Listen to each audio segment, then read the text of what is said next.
नमस्ते दोस्तों। आज की मनुस्मृति की कक्षा में हम विशुद्ध मनुस्मृति यहाँ पर लेकर के आए हैं। विशुद्ध मनुस्मृति आज शायद उल्टा दिखाई देगा क्योंकि सॉफ्टवेयर आज काम नहीं कर रहा है, तो मैं डायरेक्ट आया हूँ। तो विशुद्ध मनुस्मृति में हम हैं पेज नंबर 207वां अध्याय है, और इसमें हमने कल आरंभ किया था, शुरू किया था, जो हमारा ये राजा के कौन कौन से कर्तव्य होंगे। तो उसमें हमने 7वां श्लोक पढ़ना था, और 7वें श्लोक में फिर बताया गया था कि वह राजा अपने प्रभाव यानी कि सामर्थ्य के कारण अग्नि के समान दुष्टों यानी कि अपराधियों का विनाश करने वाला, और वायु के समान गुप्तचरों आदि द्वारा सर्वत्र गतिशील होकर के राज्य की प्रत्येक स्थिति की जानकारी रखने वाला, सूर्य के द्वारा सूर्य द्वारा किरणों से जल ग्रहण करने वाले के समान कष्ट रहित कर यानी कि टैक्स ग्रहण करने वाला, अथवा प्रजा के अज्ञान अविद्या का नाशक, चंद्रमा के समान शांति प्रसन्नता देने वाला, और न्याय अनुसार धर्मानुसार दंड देने वाला, ऐश्वर्यप्रद परमेश्वर के समान संभाव से प्रजा का पालन पोषण करने वाला, ऐसा होता है राजा। तो राजा के ये गुण बताए गए थे, राजा का क्या धर्म है वो बताया गया था, कर्तव्य राजा के बताए गए थे। इस तरीके से हमको ये पता लगता है कि वेद संपूर्ण मानव सृष्टि के लिए एक विधान है, जिसके द्वारा हम सब यह जान और पहचान सकते हैं कि मनुष्य को क्या करने योग्य है और क्या नहीं करने योग्य है, अथवा क्या छोड़ने के योग्य है। ये सारी चीज़ें जो हैं वो केवल और केवल वेद ही प्रतिपादित करता है, वेद के अलावा कोई अन्य इसका प्रतिपादन नहीं करता है। तो इस प्रकार से हमने कल ये सारी चीज़ें पढ़ी थी, और फिर हमने पढ़ा कि वह राजा जो है जिस धर्म अर्थात कानून का पालनीय विषयों में आवश्यकता अनुसार निर्धारण करे, और अपालनीय विषयों में जिनका निषेध करे, उस धर्म अर्थात कानून व्यवस्था का उल्लंघन कोई भी ना करे। राजा जो है वो विधान का निर्माण करता है कि मेरे राज्य में कौन क्या करेगा, इस प्रकार से पता लगता है। तो एक विधान बनता है, उसको संबलिए संविधान बनता है, उस कानून व्यवस्था का कोई भी उल्लंघन ना करे। तो इस प्रकार से ये कहा जाता है अक्सर कि मनुस्मृति अपने आप में एक संविधान है। बिल्कुल संविधान है, लोगों ने उसको स्वीकार किया, लेकिन यहाँ पर के 7वें अध्याय के 8वें श्लोक में महर्षि मनु अपने आप ही कह रहे हैं कि राजा कोई भी विधान, कोई भी कानून बना सकता है, और वहाँ की जो जनता है वो उसका अनुपालन करे, उसका कोई भी उल्लंघन ना करे। दंड की सृष्टि और उपयोग विधि क्या है, तो उसके विषय में मनु महाराज लिखते हैं, उस राजा के प्रयोग के लिए सृष्टि के प्रारंभ से ही ईश्वर ने सब प्राणियों की सुरक्षा करने वाले ब्रह्म तेजोमय अर्थात शिक्षाप्रद और अपराध नाशक गुण वाले धर्म स्वरूपात्मक न्याय के प्रतीक दंड को रचा है, अर्थात दंड देने की व्यवस्था का विधान किया गया है, और उसे यह अधिकार वेदों में दिया गया है। यानी कि दो प्रकार की न्याय व्यवस्थाएं हम देखते हैं कि मनुष्य मात्र जो मनुष्य के द्वारा बनाई गई है, और दूसरी जो व्यवस्था होती है वो जिसमें हम सभी विश्वास करते हैं कि ये एक जो ईश्वरकृत विधान है, जिसको हम वेदों का विधान भी कहते हैं, एक वो वाला विधान है। यदि मनुष्य यहाँ पर कोई गलती कर देता है और यहाँ के न्याय व्यवस्था से वो बच जाता है, तो उसका न्याय ईश्वर के द्वारा किया जाएगा। इस विषय में सभी लोग बिल्कुल निश्चिंत हैं कि एक सर्वोपरि विधान तो है। बस उस विधान के विषय में बहुत सारी अलग अलग भ्रांतियां हैं जो फैली हुई हैं। उन भ्रांतियों को दूर करने का कार्य ही हमको और आपको करना है। जैसे कि हम सब जानते हैं कि कोई व्यक्ति गलत कार्य करके भी बच सकता है। कई बार लोग बच जाते हैं। कैसे बचते हैं वो लोग? वो ऐसे बच जाते हैं कि मनुष्य के द्वारा बनाई गई जो न्याय व्यवस्था है उसको धोखा दे सकते हैं वो लोग, तो उसको धोखा दे करके वो बच सकते हैं। अब अगर आप देखेंगे कि जो वकील करते हैं, जज खरीद लेते हैं, वकीलों को खरीद लेते हैं, यहाँ तक कि कुछ लोग तो ऐसे हैं कि वो गवाहों को खरीद लेते हैं, पैसा दे देते हैं। तो यहाँ तो उसने जैसे कैसे करके अन्याय करके चीज़ों को पलट दिया, न्याय व्यवस्था को पलट दिया। लेकिन एक न्याय व्यवस्था ऐसी भी है जिससे कोई नहीं बच सकता है।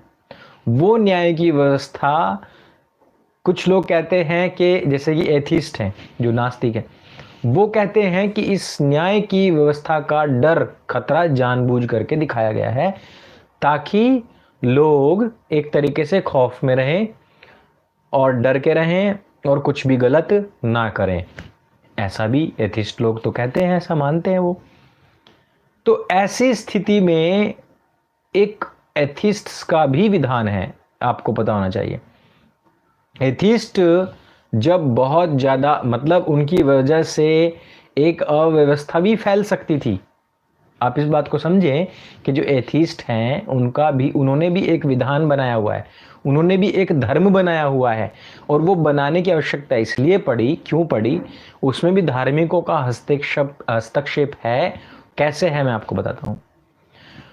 जो एथिस्ट है उनकी संख्या लगातार बढ़ती चली गई, और वो एथिस्ट वो लोग जो कुछ भी नहीं मानते थे।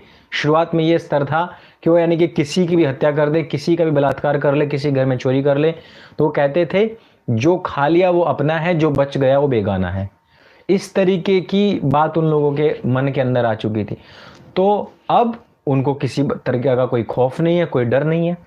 लेकिन जिन लोगों को डर है, जिन लोगों को खौफ है, चाहे वो जहन्नम का हो, चाहे किसी को नर्क का हो, या फिर किसी को पुनर्जन्म की व्यवस्था यानी कि ईश्वर व्यवस्था जो वैदिक व्यवस्था है उसमें हो, चाहे फिर किसी को हेल और हेवन में हो, चाहे किसी को इस बात का लालच हो कि भाई हम यहाँ पर कोई अच्छा काम करेंगे तो हमको जन्नत में जा करके या क्या बोलते हैं उसको, हेवन में जा करके उसका परिणाम मिलेगा। तो यहाँ वो अपने मन को रोक के रखते थे, जैसे कि शराब ना पीना, मांस ना खाना, व्यभिचार ना करना, ये सारी चीज़ें भाई हम यहाँ नहीं करेंगे लेकिन हमको वहाँ मिल जाएंगी। तो मन के अंदर वो बात रही, असंयम उनके अंदर भी बना रहा। फिर जो एथिस्ट बने उन्होंने कहा अब तो कोई खतरा ही नहीं बचा है, यानी कि ईश्वर, अल्लाह, गॉड कोई नाम की चीज़ है ही नहीं, सब खत्म, ये सारा का सारा बिल्कुल कल्पनाएं हैं, काल्पनिक है। तो अब इसको हमने नकार ही दिया है, वो है ही नहीं, जब उसका अस्तित्व ही नहीं है तो हम अब खुल करके जो मर्जी चाहे वो करेंगे। लेकिन वहां पर भी धार्मिकों का हस्तक्षेप हो गया है। आप आज की तारीख में एथिस्ट लोगों से बात कीजिए तो वो एथिस्ट क्या कह रहे हैं आजकल, वो एथिस्ट ये कह रहे हैं कि हम मानवतावादी हैं। अब ये जो मानवतावादी जो शब्द आया है वो कहां से आया है? ये मानवतावादी शब्द जो है वो हमारे ग्रंथों से ही आया है। जो आज के एथिस्ट हैं और एथिस्ट्स की जो कम्युनिटी बनी हुई है, जो हमने पिछले दिनों ऑस्ट्रेलिया के एक एथिस्ट भाई से बात की थी, वो लोग कहते हैं इस बात को कि भाई अगर हम अपनी सम्मति से, आपसी सम्मति से यदि कोई कार्य कर लें स्त्री पुरुष, तो हम नहीं मानते कि उसमें कुछ गलत है। यदि मैंने एक ग्लास, या क्या बोल रहा था वो मुझे ध्यान नहीं है, कि यदि हमने कुछ एक शॉट यदि हमने शराब का पी लिया तो उसमें बताओ क्या गलती हो गई। तो ये जो उनकी शब्दावली है, भाषावली है, यहाँ तक ठीक है। लेकिन आगे वो क्या कहते हैं? आगे वो कहते हैं कि लेकिन आप जो इस्लाम में देखें या हिंदुओं में भी देखें, धर्म के नाम पर जो हत्याएं हो रही हैं, क्या वो हत्या नहीं है? क्या वो हिंसा नहीं है? इसलिए वो जो पशुओं को, पक्षियों को बचाने के लिए और एनिमल हस्बेंड्री की जो बात आती है, उसमें ये एथिस्ट लोग बहुत अच्छे से उसमें ध्यान देते हैं और बहुत बढ़ चढ़ करके उसमें हिस्सेदारी अपनी निभाते हैं। साथ ही साथ वो किसी भी प्रकार से मानव के जीवन के प्रति हो या जानवर के जीवन के प्रति किसी प्रकार की हिंसा और किसी भी प्रकार के शोषण के भी खिलाफ हैं। वो कहते हैं कि महिलाओं के साथ में जबरदस्ती उनका शोषण नहीं होना चाहिए। तो इस वजह से वो भले ही ना मानते हो आत्मा को, ना मानते हो परमात्मा को, लेकिन यदि कोई व्यक्ति सत्य को, मानवतावाद को, अहिंसा को मानता है, शौच को मानता है, संतोष को मानता है, निरंतर अभ्यास करने को मानता है, तो उस व्यक्ति को मैं नहीं मानता कि वो पूरी तरीके से नास्तिक है। जैसे कि आप ये देखें कि एक समय ऐसा था कि यूरोप में हद से ज़्यादा महिलाओं का शोषण होता था, हद से ज़्यादा होता था। मतलब कहते थे कि महिलाओं में आत्मा ही नहीं होती है। यदि आप महिलाओं के साथ में शोषण नहीं करेंगे तो इसका मतलब ये हुआ कि उनके साथ में अन्याय है। उनके साथ में शोषण भी कर सकते हैं, उनकी हत्या भी कर सकते हैं, उनको पीट भी सकते हैं, सब कुछ कर सकते हैं। और ये सारी चीज़ें जो हैं यहूदियों में तो शायद इतनी ज़्यादा नहीं थी, पर क्रिश्चियंस में थी, और उसी से फिर इस्लाम में भी आई हैं, जो स्त्रियों को उपयोग और उपभोग की वस्तु मात्र समझा गया है। वहाँ मैं आपको ये समझा रहा हूँ कि टेंडेंसी कभी चेंज नहीं होती है। वो पहले महिलाओं को बहुत बुरा और बदतर मानते थे, फिर बीच में बहुत सारे ऐसे महापुरुष आए जो रिवोल्यूशन लेकर के आए। उन्होंने पुनर्जागरण किया और उन्होंने कहा कि महिलाओं को बराबरी का अधिकार मिलना चाहिए। उन्होंने ये आत्मा, सोल वगैरह का जिक्र नहीं उठाया, उन्होंने कहा कि इनको भी बराबरी का हक मिलना चाहिए। और उसमें अधिकतर लोग जो थे वो इसको, क्रिश्चियनिटी को या इस्लाम को मानने वाले नहीं थे। और कोई व्यक्ति नास्तिक कैसे बनता है, मतलब एथिस्ट कब बनता है? वो जितने क्षेत्र को जानता है, जितना उसका नॉलेज है, जब वो उसको छोड़ता है, बाकी उसको पता ही नहीं है। एक व्यक्ति जिसने 27 साल तक अपने जीवन के इस्लाम को पढ़ा और उसको ये पता हो कि सिर्फ इस्लामी धर्म है, और उसको अचानक से पता लगे इस्लाम धर्म नहीं है, तो वो सबसे पहले क्या बनेगा? वो एथिस्ट बनेगा, क्योंकि उसको वैदिक धर्म के बारे में नहीं पता है, सनातन के बारे में नहीं पता है। तो वो अपने आप को सबसे पहले क्या करेगा? न्यूट्रल घोषित कर देगा, भाई मैं तो एकदम सेक्युलर हूँ। सेक्युलरवाद के ऊपर भी यहाँ पर मैं आगे आपको बताऊंगा। मैं महिलाओं के शोषण के ऊपर बात कर रहा हूं। जब लोग आए और उन्होंने कहा कि महिलाओं का शोषण नहीं होना चाहिए, तो उन्होंने कहा ठीक है भाई, हम महिलाओं का शोषण नहीं करेंगे, हम इनको बराबरी का अधिकार देंगे, ये हमारे साथ में कंधे से कंधा मिलाकर के बराबरी के साथ में रहेंगे। अब महिलाएं उससे बहुत खुश हुई। महिलाएं खुश हुई तो अब पुरुष ने क्या किया? पुरुष उस टाइम भी बड़ा चालबाज था, हमेशा वो चालबाज ही रहा है। तो उसने महिलाओं के रास्ते खोल दिए, और महिलाओं को जहां वो पहले जबरदस्ती उनका शोषण उनके घर में घुस के करता था, और महिलाएं फिर पैक भी हो जाती थी, और जो जिस पुरुष के संरक्षण में वो महिला है या लड़की है, बेटी है, वो उसको बचा भी लिया करता था। लेकिन जब से ये महिलाओं की इक्वलिटी वाला सिस्टम आया है, तब से अब क्या होने लगा है? अब ये होने लगा है कि महिलाएं शोषण करवाने के लिए घर से खुद ही बाहर निकलती हैं। इस बात से कोई इनकार नहीं कर सकता है कि आज के प्रतिस्पर्धा वाले युग में एक दूसरे से आगे निकलने की होड़ मची हुई है। और ऐसा नहीं है कि मैंने कॉरपोरेट जगत ना देखा हो, और मैंने बिजनेस का क्षेत्र ना देखा हो, या मैंने नोएडा या गुड़गांव, फरीदाबाद इनकी भागदौड़ ना देखी हो। भाई मैं इसी एरिया का हूँ तो मैं इसी को जानता हूँ। इवन मैंने अहमदाबाद देखा है, मैंने सूरत भी देखा है, बहुत डीपली देखा है मैंने। वहाँ क्या होता है यार, मैन टू मैन यदि कंपटीशन है तो वहाँ पर कंपटीशन एक अलग स्तर का होता है। लेकिन यदि मैन और वुमन में किसी तरीके का कंपटीशन है तो वहाँ पर कॉम्प्रोमाइजेज और ये सब चीज़ें चलती हैं, ये सब होता है। और वहाँ जो इक्वालिटी की जो बात करते हैं, आप इस बात को नकार नहीं सकते हैं। समाज में सारी बातें खुली हुई हैं, ऐसे ऐसे केसेस सामने आ रहे हैं। उदाहरण मैं आपके सामने हजारों रख सकता हूँ। इक्वालिटी के चक्कर में जब जब महिलाओं ने पुरुषों के साथ में शराबें पी हैं, जब जब महिलाओं के साथ में सिगरेटें पी हैं, जब जब महिलाओं ने पुरुषों के साथ में पुरुषों वाले जितने भी काम किए हैं, उसकी परिणति महिला के शोषण के साथ में ही खत्म होती है। यानी कि उस बेचारी का शोषण तब भी हो रहा था, उस बेचारी का शोषण अब भी हो रहा है। और यदि आप यहाँ से अलग भी कुछ और चीज बना लेंगे तब भी ये इंसान इतना इतना भेड़िया दिमाग है इसका, इतना चालाक है ये, वहां से भी वो कुछ ना कुछ निकाल लेगा, किसी ना किसी तरीके से उसके पीछे वो भागता रहेगा। तो ये मैंने क्यों बताया आपको कि ह्यूमन टेंडेंसी है कि जिस तरफ उसने भागना था वो उस तरफ भागता ही रहेगा। तो जो आज की तारीख में जो लोग अपने आप को एथीस्ट घोषित कर रहे हैं, उन्होंने भी अपने सिस्टम बनाए हुए हैं। वो भी आज की तारीख में ये नहीं कह सकते कि इस संसार को उजाड़ देना चाहिए, इस संसार को मार देना चाहिए, उड़ा देना चाहिए, क्योंकि हमको तो कहीं कोई कष्ट नहीं होगा। आपको बताऊं कि वो सारे के सारे लोगों ने भी एक संविधान बनाया हुआ है, अपना एक विधान बनाया हुआ है। वो भी नहीं चाहते कि हिंसाएं हों, वो भी नहीं चाहते कि परमाणु बम बनते रहें, वो भी नहीं चाहते कि किसी प्रकार से हत्या आदि होती रहे। और कोई व्यक्ति अपने लेवल का एथिस्ट होता है, हिंदू एथिस्ट बनेगा तो वो केवल इसलिए बनेगा क्योंकि उसको हिंदू के जो रिचुअल्स हैं उनसे नफरत हुई है, बाकी के विषय में भी वो नहीं जानता है। और एथिस्ट्स मैंने देखा है कि जिस एरिया में वो जाकर के रह रहे हैं, वो वहाँ का जो बलवान या प्रभावशाली जो रिलीजन होगा उसके गिरफ्त में वो आने ही आने हैं।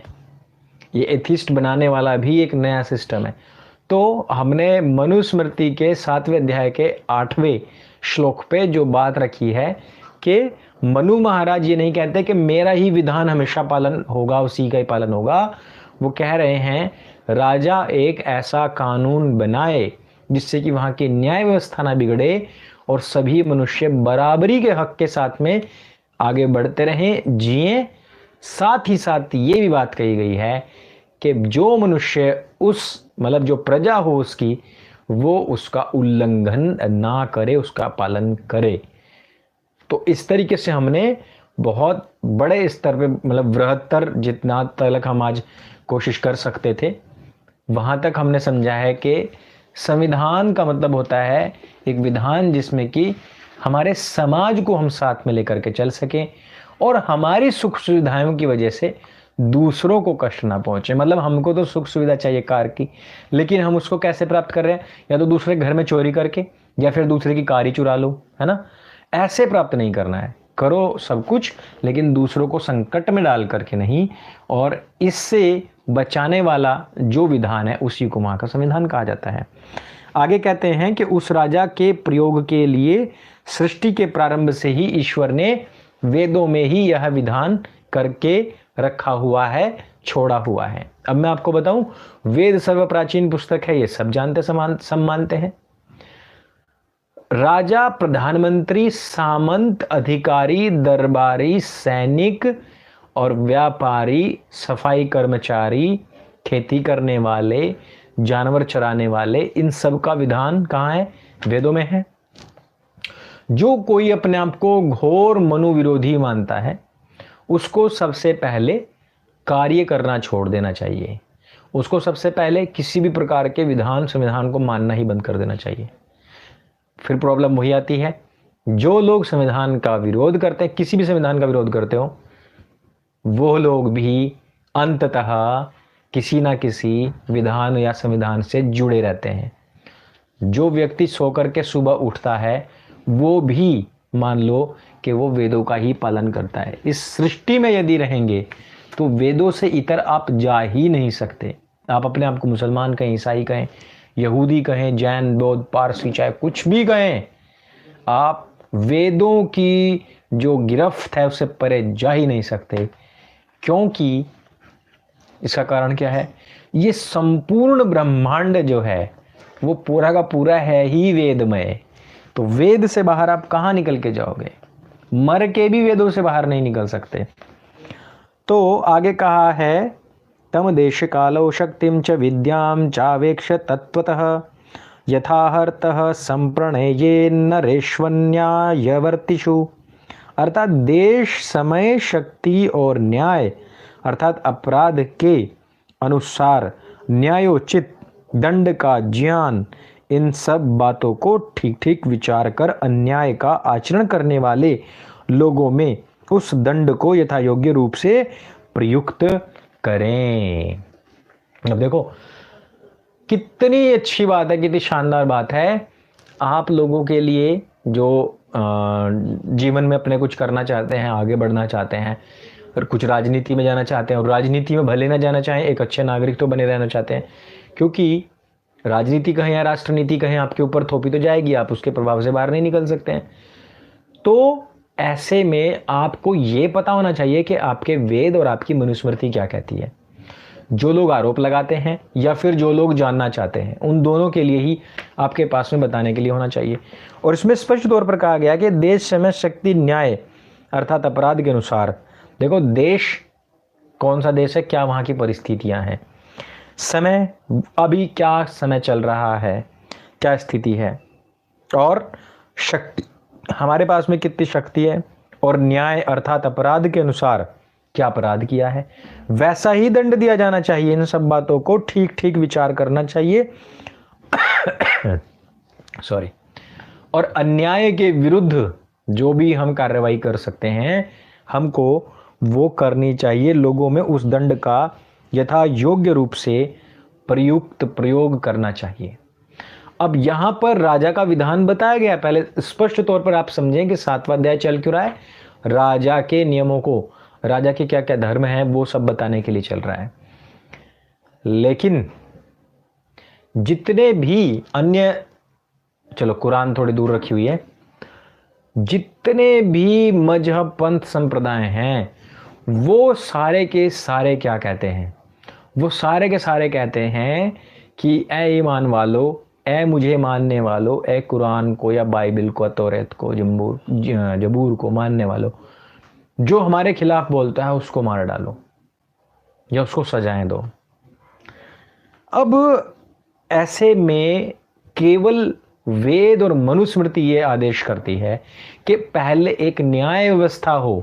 मैं इस बात को बार बार दोहरा के आप लोगों को कहता हूं ताकि ये चीजें आपके मन में जम जाएं, घर कर जाएं, आपको पता पड़ जाए कि ऐसा कहा गया है तो क्यों। न्याय व्यवस्था हो, एक राजा हो, न्याय करने वाला हो, सोच समझ के चलने वाला हो, वो देखे कि आज देश काल परिस्थिति क्या है, वो हर समय में उसको देखता चले, फिर देखे कि उसने जुर्म क्या किया है, उसकी कौन सी सजा उसको दी जानी चाहिए। इन सब को देखते हुए ही सजा दे, यानी कि एक न्याय की व्यवस्था को नियुक्त किया गया है। इस्लाम में ऐसा नहीं है। इस्लाम में कहीं नहीं कहा गया है कि एक राजा हो वो न्याय करे। ना भाई ना, तुम ही न्याय करो। क्योंकि मोहम्मद जिस समय पर अपना ये पेल रहे थे, गप हाँक रहे थे, उस समय उनकी सेना ही उनके राजा थे। उन कोई भी हो, मतलब थे ही बहुत थोड़े लोग, तो आप लोग जहाँ भी फैलो वहीं पे ही अपना न्याय कर देना बस। कहीं भी आपको कोई भी फंस जाए वहीं पे उसको निपटा देना। कहीं साम्राज्य होता, ईश्वरीय विधान होता, तो ईश्वर तो इस प्रकार की भाषा का प्रयोग नहीं कर सकता। ईश्वर के लिए तो सर्व मानव समान है। कुछ लोग कहते हैं कि वेदों में कहा गया है, मनुस्मृति में कहा गया है कि वेद निंदक को चीर दे, फाड़ दे, डाल दे। उसके ऊपर मैं एक दिन आपको एक अच्छा सा वीडियो बना करके दूंगा, तब आप समझेंगे।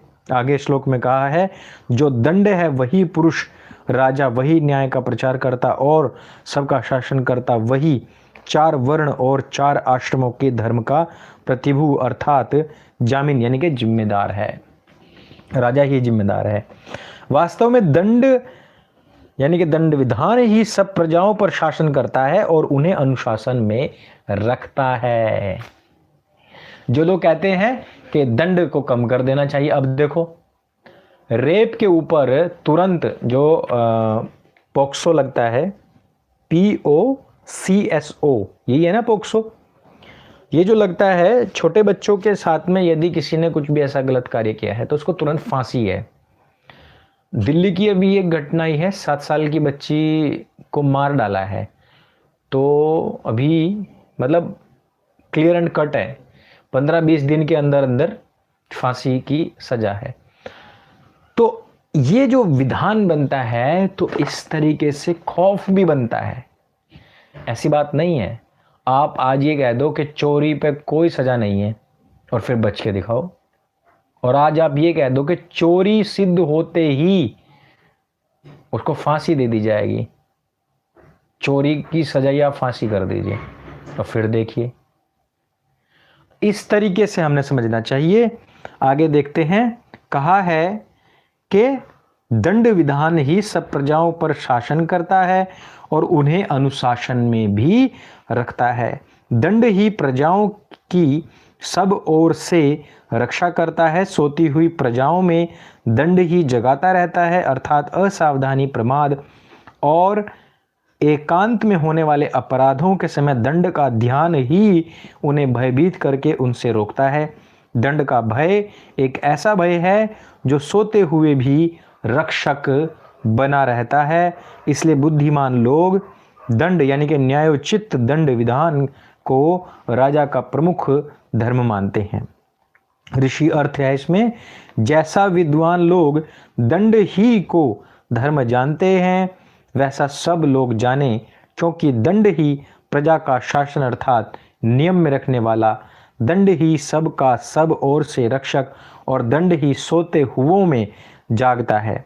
चोर आदि दुष्ट भी दंड के ही भय से पाप कर्म नहीं करते हैं। इस प्रकार से हमको समझना चाहिए कि जो दंड का जो भय है वो समझाता है, वो बताता है कि जब एकांत में कोई चोर आदि कहीं पर छिपा हुआ चोरी के लिए जा रहा हो तो उसको उस समय कौन रोकता है? उसको दंड रोकता है। उसको जब पता लग जाए कि आज यार मैं इसमें यहां चोरी तो कर लूंगा या मैं ये काम तो कर लूंगा, लेकिन आगे मेरा होगा क्या? अब मेरा क्या होगा? तो ऐसे समय में ही उसको याद आता है कि नहीं भाई, अब मैं ये चोरी नहीं करूंगा। इस वजह से हमको समझ आना चाहिए कि जितना सख्त विधान होगा, दंड व्यवस्था होगी, उतनी ही अच्छी है। आगे बढ़ते हैं, न्यायानुसार दंड ही हितकारी है। दंड तो देना चाहिए लेकिन वो न्याय के अनुसार ही देना चाहिए। कहते हैं कि वह दंड भली भांति विचार कर प्रयुक्त करने पर सब लोगों को प्रसन्न संतुष्ट रखता है, किंतु बिना विचारे अर्थात अन्याय पूर्वक प्रयुक्त की करने पर राजा का सब प्रकार से विनाश भी कर देता है। ये जो दंड व्यवस्था है ये बड़े काम की चीज है। यदि इसको न्याय अनुसार किया जाए तो यह सबको प्रसन्न भी रखती है। देखिए, अगर आपका यह सिद्ध हो जाए कि भाई आपने ये अपराध किया है और न्याय विरुद्ध ना हो, उसकी जो न्याय प्रणाली है वो अच्छे तरीके से चलाई हुई हो, तो ऐसे स्थिति में तो कोई दिक्कत नहीं है। लेकिन यदि उसके विपरीत हो जाए, बिना सोचे समझे कोई न्याय किया जाए तो वो न्याय नहीं अन्याय कहलाता है। तो ऐसे में राजा को भी नष्ट होना पड़ जाता है। और ये बात केवल और केवल एक या तो वेद कह सकते हैं या मनुस्मृति कह सकती है। इसके अलावा अन्य जितने भी कल्टों की पुस्तक हैं, जितने मजहबों की पुस्तकें हैं, वो इस बात को मानती नहीं है। वो अपने से ऊपर किसी को नहीं मानती है। जबकि हम आज 200 पेज मनुस्मृति के पढ़ चुके हैं। इन पूरे में कहीं से लेकर कहीं तक भी यह नहीं आया है कि ये मनुस्मृति हिंदुओं के लिए है, सनातन वैदिकों के लिए है या फिर मुसलमानों के लिए है, ईसाइयों के लिए नहीं, मनुष्य मात्र के लिए है। केवल और केवल एक ही बात कही गई है कि मनुष्य मात्र को ऐसा करना चाहिए अथवा ऐसा नहीं करना चाहिए। मैं फिर से कहना चाहूंगा, मनु महाराज के विरोधी, मनुस्मृति के विरोधी लोग जितने भी हैं वो आज से ही न्याय व्यवस्था को छोड़ करके अन्याय, और चाहे उनके साथ भी अन्याय हो रहा हो उसमें प्रसन्न रहें और अन्याय को ही बढ़ावा देने लग जाएं, और फिर उनको स्वयं पता लग जाएगा कि वो जिस संविधान को मान रहे हैं तुरंत वो उसी के खिलाफ चले जाएंगे। आगे बढ़ते हैं। ऋषि कहते हैं कि दंड के यथा योग्य और न्यायानुसार प्रयोग न होने पर चारों वर्णों की व्यवस्था नष्ट भ्रष्ट हो जाएगी। यह सब मर्यादाएं छिन्न भिन्न हो जाएंगी और राज्य के सब लोगों में आक्रोश उत्पन्न हो जाएगा। आक्रोश उत्पन्न हो जाएगा, जबकि जितने भी मजहब पंथ संप्रदाय हैं वो हैं ही अन्याय पर आधारित। अब यदि कोई मनुष्य अपनी स्थिति के अनुसार वो नहीं जानता है कोई चीजों को, वो कहाँ से ईमान लेकर के आएगा, कहाँ से खरीद करके लेकर आएगा क्या ईमान। ऐसी स्थिति में यदि वो ईमान नहीं लेकर के आ रहा है तो भी उसकी स्थिति खराब हो जाएगी। तो ऐसे में भी हमको ऐसे गलत कार्य नहीं करने चाहिए, ऐसा ऋषि कह रहे हैं। और आज का अंतिम श्लोक हम पढ़ते हैं। जिस राज्य में श्याम वर्ण और रक्त नेत्र अर्थात स्मरण मात्र से ही भय कार्य और देखने मात्र से ही पाप अपराध से दूर रखने वाला दंड प्रयुक्त होता है, राज्य का संचालन राजा भली भांति विचार कर दंड का प्रयोग करता है, तो उस राज्य में प्रजाएं कभी कर्तव्य में प्रमाद नहीं करती हैं। ये क्या कह रहे हैं? श्याम लोहिताक्ष, यानी कि जो लोग ऐसे दिखते हैं, देखिए जो लोग ये कहते हैं, ऐसी न्याय व्यवस्था बता रहे हैं यहाँ पर, ये एक उपमा के आधार पर बताया गया कि जो एकदम ऐसी व्यवस्था रखते हैं जैसे जल्लाद रखता है ना, कि अगर तूने कुछ भी गलत किया तो तुझे नष्ट होना ही पड़ेगा। और इसमें क्या कहा गया है कि रक्त वर्णित आंखें, यानी कि एकदम लाल आंखें जिस न्याय व्यवस्था की रहती हो। न्याय व्यवस्था की आंखें लाल होने का मतलब एकदम जो कठोर कानून होता है वो जहां पर होती है वहां के लोग अपने कर्तव्यों में प्रमाद नहीं करते हैं। कितनी सुंदर बात कही गई है। जो आजकल के न्याय व्यवस्था या संविधान को लेकर के बहुत कूदते हैं, वो लोग बताएं कि उनके कर्तव्य क्या हैं। हमारे देश में या खास तौर पे जब ऐसे विधानों का निर्माण होता है जिनमें बहुत ढुलमुल रवैया होता है हर चीज को लेकर के, ऐसी स्थिति में क्या होता है? ऐसी स्थिति में ये होता है कि कानून सजा दिलाने वाला एक होगा और उस सजा दिलाने वाले एक कानून को तोड़ने के 10 रास्ते उसी संविधान में बने हुए होंगे। और ऐसा ही लगभग अपना संविधान है भी। तो इस वजह से हमको समझ में आना चाहिए कि चाहे कुछ भी हो, हम विधान से परे नहीं जा सकते हैं। और यदि हम यहां इस पृथ्वी पर विधान से परे चले जाएं, सोच लें कि हम विधान से परे जा रहे हैं, तो एक व्यवस्था ऐसी है जिसमें कोई उस विधान से परे नहीं जा सकता है। तो आज हमने 201 नंबर पेज तक पढ़ा है और 7वें अध्याय का हमने इस प्रकार से यहाँ 15वां श्लोक तक हमारा कंप्लीट हो गया है। अब हम सीधे बैठेंगे।